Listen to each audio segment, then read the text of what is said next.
संवाद के गुफ्तगू एपिसोड में आपका स्वागत है। मैं हूं अफ़ान कामिल और आज के ख़ास मेहमान हैं हमारे इस शहर के जाने माने शहरी और जाने माने वकील एडवोकेट ताहा खामोश साहब। हम उनका खैर मक़दम करते हैं। आपकी उम्र करीब 86-87 साल हो चुकी है। बावजूद इसके इस उम्र में भी आप पाबंदी से अररिया सिविल कोर्ट जाते हैं और प्रैक्टिस कर रहे हैं। इस शहर को कस्बा और गांव से शहर बनते हुए देखा है आपने, तो हम जानना चाहेंगे कि किस तरह का हमारा ये कस्बा था और किस तरह से ये शहर में तब्दील हुआ। तो सबसे पहले तहच्चा आपका खैर मक़दम है, हम स्वागत करते हैं और वक्त देने के लिए आपका शुक्रिया अदा करते हैं। हम ये जानना चाहेंगे कि आप तकरीबन 86-87 साल के हो चुके हैं और इस शहर को बल्कि कस्बा और गांव से शहर बनते हुए देखा है आपने और इस जर्नी में आप साथ रहे हैं। तो इस जर्नी को आप किस तरह से हमारे इस नए जनरेशन को या हम लोगों को बताना चाहेंगे कि किस तरह से ये शहर बना, किस तरह के लोग थे? सबसे पहले तो मैं अफ़ान साहब आपका शुक्रगुज़ार हूँ और संवाद का शुक्रगुज़ार हूँ कि उसने मुझे इस लायक समझा और आपने मुझे बुलाया और मुझसे आप कुछ जानकारी लेना चाहते हैं। अररिया बनते हुए मैंने देखा है, ज़िला बनते हुए देखा है। काफ़ी उतार चढ़ाव इसमें आए हैं। पहले अररिया नहीं था। हमारा ही गांव एक बैरगाछी था। ब्रिटिश पीरियड में कोर्ट वहीं हुआ करते थे, बैरगाछी। क्योंकि सैलाब बहुत आता था तो वहाँ से शिफ्ट करके फिर इसको अररिया लाया गया। ये कब तक बरगाछी में ही ये अंग्रेज के पीरियड में, आज़ादी से पहले का? जी, अंग्रेज़ों के ज़माने में। अच्छा, आज़ादी के बाद की बात मैं नहीं कर रहा हूँ, अंग्रेज़ों के ज़माने के बाद। तो मैं जब यहाँ स्कूल लाइफ से मैं यहाँ हूँ, अररिया हाई स्कूल का मैं विद्यार्थी रहा। तो एक छोटा सा कस्बा था, काली बाज़ार में कुछ दुकान था जहाँ अभी मंदिर है, अभी जो के आसपास में। अब फिर जहाँ अभी हटिया लगता है 2-4 दुकानें वहाँ थी। अच्छा, और नदी के किनारे वो पोश एरिया कहलाता था। अच्छा, वो एरिया पॉश एरिया था। उसमें अनिल कुमार बोस यहाँ के जाने माने मशहूर एडवोकेट थे, उनका रेसिडेंस था। फिर अबू नसर साहब, अच्छा, ये भी वकील थे। अबू नसर साहब जो इसके मेडिकल, ये जो नसर मेडिकल, अच्छा, नसर मेडिकल के वालिद मोहतरम। जी। उसके बाद मुहर्रम मंजिल था। अच्छा, मुहर्रम मंजिल वहीं था। ग्राउंड वो वहीं था पहले। हाँ, वो जो आपके पप्पू अजीम साहब के ग्रैंडफादर, तो उनका मकान यहाँ अभी जहाँ पे नहीं, वो तो वहाँ से शिफ्ट करके आया। अच्छा, पहले वहीं थे। ठीक, हम लोगों का जहाँ पर है उसके सामने रोड। अच्छा, वो मरहूम वसीकुर रहमान साहब, अभी प्रोफेसर क्या नाम है, प्रोफेसर रऊफ साहब का मकान उन्हीं की ज़मीन में है। अच्छा, उस तरफ थे, उन्हीं से लिया। अच्छा, और क्या पूछा जा रहा था कि क्या? हाँ, मतलब ये लोग उस तरफ ही थे। तो वो बैरगाछी जो आपने बताया, तो बैरगाछी का नाम क्या, इसके पीछे कोई तारीखी है या वो बैर वगैरह का कोई? वो असल में मेरी समझ से वो बीरगाछी है। अच्छा, वो एक्चुअल बीरगाछी? जी, इसको बिगाड़ के लोगों ने वो बोलते बैरगाछी हो गया। अच्छा, और उसके बाद कोई बात नहीं कि वहाँ कोई बैर का बहुत गाछ है। अच्छा, ऐसा नहीं है। अच्छा, बीरगाछी। जी। अच्छा, वो तो अररिया शहर की भी एक तारीख है कि ये अररिया कोर्ट इसको कहते थे और RS रेलवे स्टेशन एक अलग है। उसके बाद अररिया आज़ादी के बाद निरंतर तरक्की की राह पर गामजन रहा और पहले सिर्फ एक एडिशनल सेशन जज यहाँ आते थे सर्किट कोर्ट करने।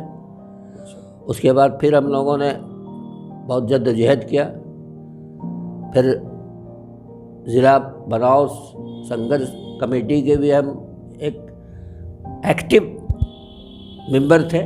कौन कौन लोग उसमें थे? क्योंकि मेरे पास कोई प्लेटफॉर्म नहीं था जी, इसलिए मेरे नाम को लोगों ने कम उजागर किया।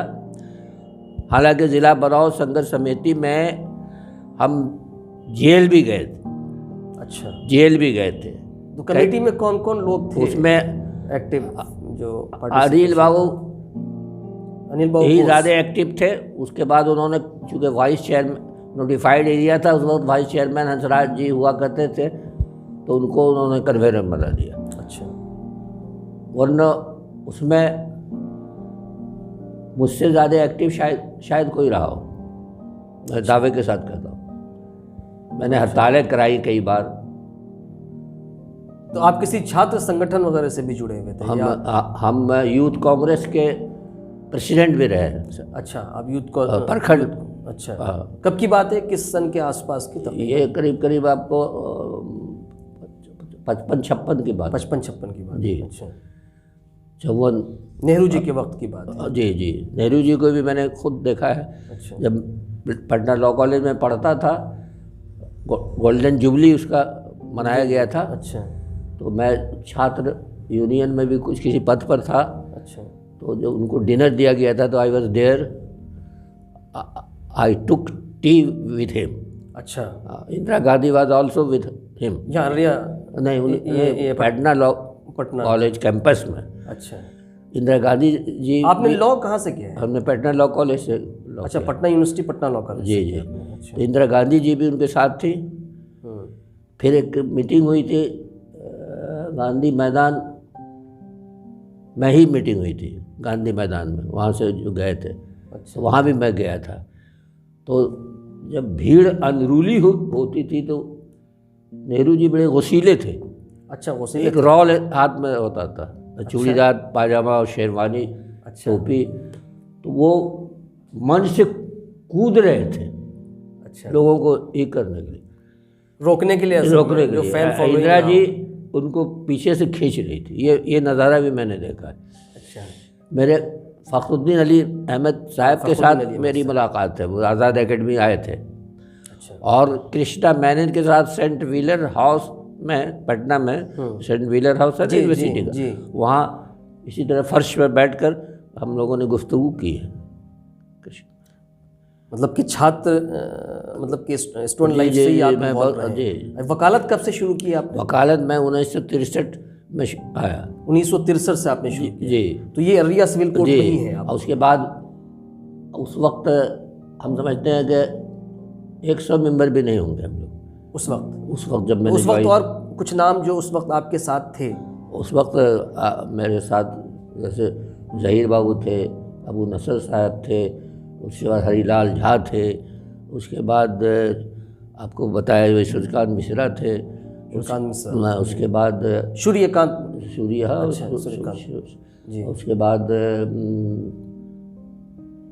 अच्छा, उसमें से कोई अभी हैं हयात से? हैं उनमें से कोई आपके बैच के जो लोग थे जिन लोगों ने प्रैक्टिस शुरू की थी उस वक्त, उसमें से कोई नाम है जो अभी हैं, हयात से हैं, या आप तन्हा रह गए हैं? हमारे बैच का तो हमारे समझ से तनहा है। सूर्यकांत मिश्रा तो हमसे सीनियर हैं, तो वो है जीवित। अच्छा, वो अभी हैं? वो भी जिंदा है। अच्छा, वो अभी हैं, जिंदा है। तो प्रैक्टिस अभी इस एज में भी 86 और 87 साल की उम्र हो गई है आपकी जी, तो कैसे आप फिर भी पाबंदी से मैं बिल्कुल कर लेते हैं? बाकायदा पूरे होश हवास में काम करता हूँ। ज़्यादातर मैं सेशन में ही अपीयर होता हूँ। बड़े बड़े केस को मैं देखता हूँ।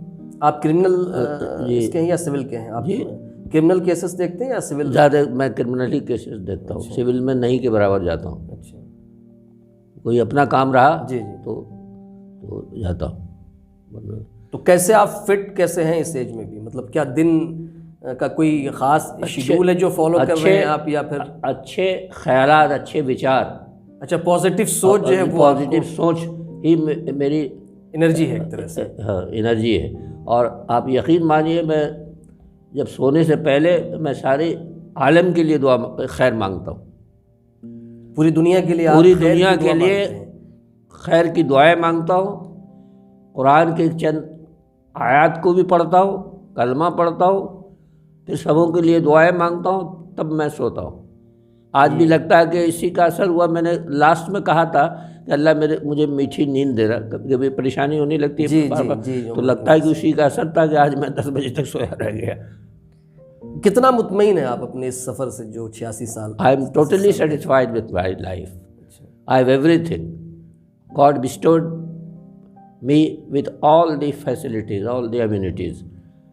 I have sons, I have grandsons, I have grandsons, ये बहुत बड़ी, मैं कई जनरेशन आपने देखे। अभी जमा कर दूं तो एक मेला लग जाएगा।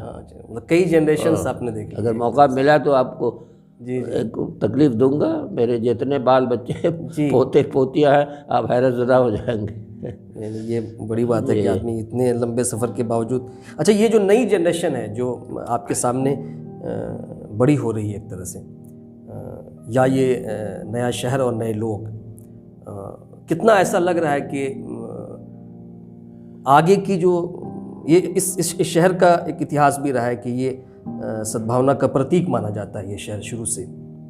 तो इस ओर जो है ये नई जनरेशन से कितनी आप उम्मीद रखते हैं कि ये सही दिशा में लेके जा पाए? लिया तो सद्भावना का मैं उपाध्यक्ष हूँ। सद्भावना मंच क्या? जी मोहतरम, मैं एक जनरल सद्भाव की भी। हाँ, जनाब मोहसिन साहब इसके सेक्रेटरी हैं और हम लोग हमेशा मीटिंग करते रहते हैं। नौजवानों की हालत अभी बड़ी नागुफ्ता बह है, रास्ते से भटके हुए हैं। उन्हें रास्ते पर लाने की ज़रूरत है, नाउमीद होने की ज़रूरत नहीं है। नाउमीद होने की कोशिश करें तो इंशाअल्लाह ये भटके हुए नौजवान सही रास्ते पर आ जाएंगे। पढ़ने लिखने का भी साधन उन्हें कम है। अररिया शहर में इतना पुराना ज़िला होने के बाद भी बहुत अच्छे मेयारी स्कूल्स मकातब नहीं है। एक कॉलेज भी है तो उसमें रेगुलर पढ़ाई नहीं हो रही है, प्रोफेसर्स नहीं जाते हैं, और भी बहुत से इंफ्रास्ट्रक्चर की कमी है। तो फिर भी हम कोशा हैं, इंशाअल्लाह ये शहर मतलब पुरुम्मीद रहना चाहिए और कोशिश, ये शहर अपना मकाम हासिल करेगा इंशाअल्लाह ज़रूर। खामोश आपका क्या तखल्लुस है, या मतलब? खामोश तखल्लुस मैंने रख लिया। यूँ मैं कोई शायरी भी करते हैं? शायर नहीं हूँ। अच्छा। शायरों में उठता बैठता रहा, मुशायरे होते रहे तो हम भी शामिल होते रहे, और आहिस्ते आहिस्ते मैं भी शायर हो गया। थोड़ी बहुत तुकबंदी तो कर ही लेता हूँ। अच्छा, तो आपकी ज़बान जो है, उस वक्त कुछ लोग थे जो अलीगढ़ में तालीम हासिल कर रहे थे, जो पुराने लोगों में से थे, अजीम साहब वगैरह और कई लोग भी थे, तो उनकी ज़बान तो उस तरह की रहती थी, लेकिन उस वक्त आपकी ज़बान जो है वो बाकी लोगों से थोड़ी सी ज़्यादा, आप कह लीजिए कि हर चीज़ का ख्याल रख करके आप ज़बान में जो खूबसूरती है, मैं उर्दू, उसकी कोई वजह, या आप ग्रेजुएशन में Urdu was my principal subject. अच्छा, उर्दू साहब? जी। अच्छा। उर्दू बड़ी मीठी ज़बान होती है। अगर उर्दू पर आपको दस्तरस है तो आप तो हमेशा मिठास ही घोलेंगे। तो पढ़ने का शौक़ आपको? पढ़ता हूँ, बहुत पढ़ता हूँ। आज भी मैं इनकलाब जो उर्दू रोज़नामा है जी, एक्चुअली उसका मुताला आदमी को करना चाहिए। बहुत दीनी मज़ामीन और thoughts of the eminent scholars वो रहता है, उसके अंदर रहता है। उसके बाद दानिश्वरों के इक़बाल ज़रनी जी, तो वो बहुत कुछ सिखाता है। तो आपकी बीनाई है भी उस? बिल्कुल बगैर चश्मे के मैं पढ़ता हूँ। बगैर चश्मे के पढ़ता? बल्कि अभी चश्मा लगा लिया तो हमको थोड़ा सा धुंधला ही मालूम होने लगा। चश्मा खोल लिया, सारी चीज़ें नज़र आ रही। वो देखिए, मैं 8, 10, 12, 2, 4, 6 वो सारी चीज़ें आप पढ़ रहे हैं? जी है तो सही? सही जी, बिल्कुल सही है। जी सही। तो क्या पैगाम है जो आप देना चाहेंगे हर तरह के लोगों को और नई जनरेशन को भी, जिससे कि एक मशाल राह हो हम सब के लिए। सबसे पहले तो हमारा प्यारा मुल्क कुछ गलत लोगों के हाथों में कैद होके रह गया है, इससे निजात दिलाना, एक अच्छी जमहूरी हुकूमत का क़याम होना, उसमें जो योगदान कर सके हमारे नौजवान आगे बढ़कर वो आए पॉजिटिवली। अब चुनाव भी बहुत से स्टेट्स में होने जा रहा है, हम लोग सब मिल कर के कोशिश करें कि ये जो फिस्ताई ताकतें हैं ये नहीं आने पाए। अच्छा, ये आपका एक पुराना रिश्ता मरहूम तस्लीम साहब से भी रहा है। हाँ, तो उनके ताल्लुक़ से कुछ बात, क्योंकि आपने बहुत करीब से देखा है उनको। तस्लीम साहब के मैं बहुत ही करीब रहा हूँ, मुझे दामाद ही कहते थे, चूँकि ज़हीर बाबू से उनके भी गहरे मुरासिम थे। वो वहाँ आते थे, रहते थे, ठहरते थे, खाते थे, पीते थे, सोते थे सब। चूँकि मेरी शादी तो 52-53 ही में हुई, तो बिल्कुल उनसे मेरा गहरा रिश्ता रहा और बहुत हमको हंसी मजाक का रिश्ता मानते थे, बहुत गहरा रिश्ता रहा। उनकी याद अभी भी आती है तो मेरी आंखें नम हो जाती हैं। ये इसमें अच्छा, वो बिल्कुल दूसरे तरह का रिश्ता रहा है आपका? जी। पॉलिटिकली हमेशा हमारा उनसे डिफरेंस रहा। अच्छा, इतने करीब होने के बाद भी मैंने कभी भी उनको इलेक्शन में न तो सपोर्ट किया न वोट दिया। अच्छा, माने पॉलिटिकली आपका नहीं, जी, वैचारिक तौर पे। हाँ, पॉलिटिकल पार्टी जिससे मैं जुड़ा रहा। तो ये तो हमारे लिए, हमारे ख्याल से इस वक्त के लिए, लोगों के लिए ये बहुत ही बड़ी सीख है कि इतने करीब रहते हुए कि अभी भी उनका तज़किरा आए तो आपकी आंखें नम हो जाती हैं। और वैचारिक मतभेद थे तो इख्तलाफ के बावजूद इत्तफाक का एक रास्ता था जो आप लोगों ने चुना था। ये समाज से ख़त्म हो गया है बिल्कुल। कैसे आखिर ये कैसे मेंटेन किया जाए कि एक आदमी से वैचारिक मतभेद के बावजूद उनसे क़ुर्बत का रिश्ता कायम रखा जाए? इस पे कुछ हम लोगों को तो देखिए, अपने अपने जहन पर डिपेंड करता है। If you are man of broad mind तो आप you will act like that. मतलब वैचारिक मतभेद जो कभी पर्सनल नहीं होना चाहिए। नहीं होना चाहिए, नहीं होना चाहिए। हम लोगों का ज़र्फ इतना बड़ा होना चाहिए कि मतभेदों के बावजूद एक साथ उठना बैठना हो एक दूसरे को। और देखिए, एक छोटा सा मामला हो गया था,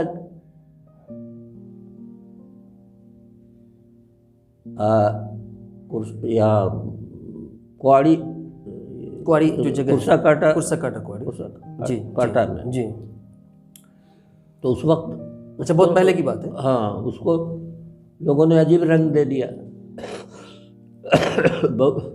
तो मैं डाक बंगले में, कोई रघुनाथ झा मिनिस्टर आए हुए थे। अच्छा, मैं वहीं बैठा हुआ था, तो डीएसपी की गाड़ी आई। अब मुझे मेरे पास गए, बोला कि ताहा साहब आपसे काम है। तो मैंने कहा बताइए, यहाँ मिनिस्टर साहब हैं तो यहीं बोलिए ना। तो उन्होंने कहा नहीं चलिए ना दरअसल बाहर। तो वो हमको गेट पे ले आए। उसके बाद फिर उन्होंने गाड़ी पे हमको जीप पर बिठा लिया, पुलिस जीप। उसके बाद मुझे लाया थाना, वहाँ कुर्सी दिया हमको, कहा कि बैठिए। उसके बाद जब मैं उधर नज़र दौड़ाया तो देखते हैं कि देबू सेन, अच्छा, मास्टर मंजूर, और वो अभी पटना हाई कोर्ट में प्रैक्टिस करते हैं। वो नाम बोला था। अच्छा, वकील है, फरासूट के हैं। अच्छा, खैर, हाँ, अच्छा, वो पहले से मौजूद है। उसके बाद फिर हमको रिमांड किया गया। रिमांड के लिए 5 बजे के बाद ले गया। तो जज साहब, फर्स्ट एडिशनल जज हुआ करते थे उस वक्त सिर्फ एक, तो वहाँ ले गए। तो बोले कि ताहा साहब आपको, बोले देखिए ना हमको भी ले आया। तो बोले कि पहले आपको मैं शरबत पिलाऊँ, गर्मी का दिन था जी, तब आपको रिमांड करेगा। तो शरबत उन्होंने हमको पिलाया। उसके बाद तो वारंट पर दस्तखत किया। फिर हम लोग गए वहाँ, तो तस्लीम साहब बोलने कि नहीं हम नहीं जाएंगे अंदर, हम लोगों को पूर्णिया ले चलो। अच्छा, और उसके बाद हम समझा कि अब पुलिस लाठी चार्ज करने के तैयार। तो हम कहा कि अब हमको भी मार खिलवाइएगा, हम कमज़ोर आदमी हैं, को लाठी लग गया। तब उनको बहुत समझा बुझा के कहा चलिए फिर कल चले जाइए। तो वो खैर कल गए अंदर, उसका कल वो चले गए, हम लोग हम कहा कि नहीं हम नहीं जाएंगे भाई, यहाँ रहेंगे तो लोग आएगा आसानी से मिलेगा जुलेगा। तो हम वही देबू वगैरह बहुत दिन तक रह गए। अच्छा, यहाँ अररिया में। सबसे पहले हमारा बेल हुआ लगभग, फिर भी 1 महीना रह गए थे। अच्छा, तो ये सब ज़िंदगी में उतार चढ़ाव। ये कब का वाक़या है तकरीबन सन? ये आपको 80s के आसपास। 65-66 की बात। अच्छा, 65-66 की, बहुत पहले की बात। अच्छा, वकालत के पेशे से आप जुड़े हुए हैं और अच्छी खासी आबादी है नौजवानों की भी जो उस पेशे से जुड़ी हुई है। उस पेशे से के ताल्लुक़ से कुछ आपका मशवरा या किस तरह से इस पेशे में अच्छे से अच्छा किया जाए, तो आप थोड़ी सी रोशनी। अगर आप लॉ बुक्स का मुताला करें, ईमानदारी से काम करें, ब्रीफ टेकअप करने से पहले क्लाइंट से पूरी जानकारी ले लें और रेगुलर रहें। अच्छा, रेगुलर रहें तो इंशाअल्लाह आप वकालत के पेशे में अपना मकाम हासिल कर सकते हैं। और कुछ मैसेज जो आप देना चाहें, जो आपके जहन में हो,